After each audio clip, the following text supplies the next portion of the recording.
Move on to the next principle, which is sensible regulation. Which again, this is kind of what we've already jumped forward into. And again, I'm on record, I'm sure you know that, I can see the hands up, you know that. I am one of the co-sponsors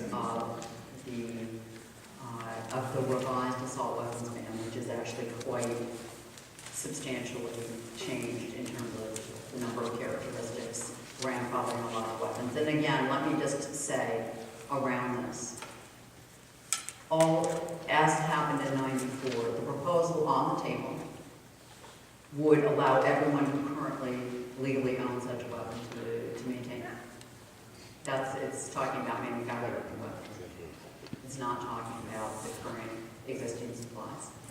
As to high-capacity magazine, the reason that a number of us focused on this is for this reason. Every one of the mass shootings has involved high-capacity magazines. Every single one. Not true. Not true. No, sir. What's your definition of a high-capacity magazine? This is a shouting match where she can be able to talk.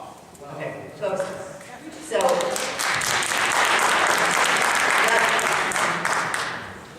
in the case of Gabby Giffords, there were 33 shots fired in 19 seconds.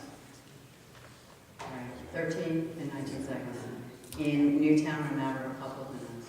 We don't even know how many rounds. In Aurora, there was 100 bullet drum. It failed, though. It jammed. So, which jammed, thank goodness. And Steve Barton from South Prairie is very grateful that it jammed, because he's still alive. But there is concern, and there's concern that's been raised by law enforcement as well. I suspect some of you watched the Frontline program last night, where the police chief of Philadelphia talked about, and the police chief of Chaska, Minnesota, who testified before us in Congress last month, talked about the extent to which, whether it's in big cities or small towns, increasingly they're finding many, many shell casings at crime scenes. So it's not just a function of these horrible, awful mass shootings, but it is also a risk for law enforcement personnel as well, that you have these high-capacity magazines.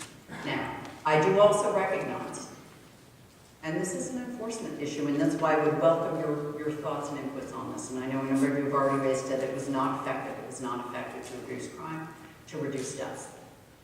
So here's the issue. We've got somewhere between 50 and 150 million high-capacity magazines out in the public. But also, this puts our law enforcement at risk, and this permits mass killings. If you are, how many people here hunt waterfowl, migratory waterfowl? Any of you guys hunters, hunt birds? Mike Johnson, who's the chair of the task force I'm on, is a big hunter. He's out of California. When he's hunting in California, and it's federal law, he's allowed 3 shots, right? To protect migratory waterfowl. Certain times of the year. Certain times of the year. So we have, for environmental reasons,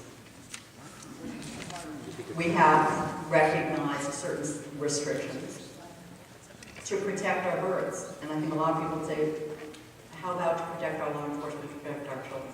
It's going to be coming out there.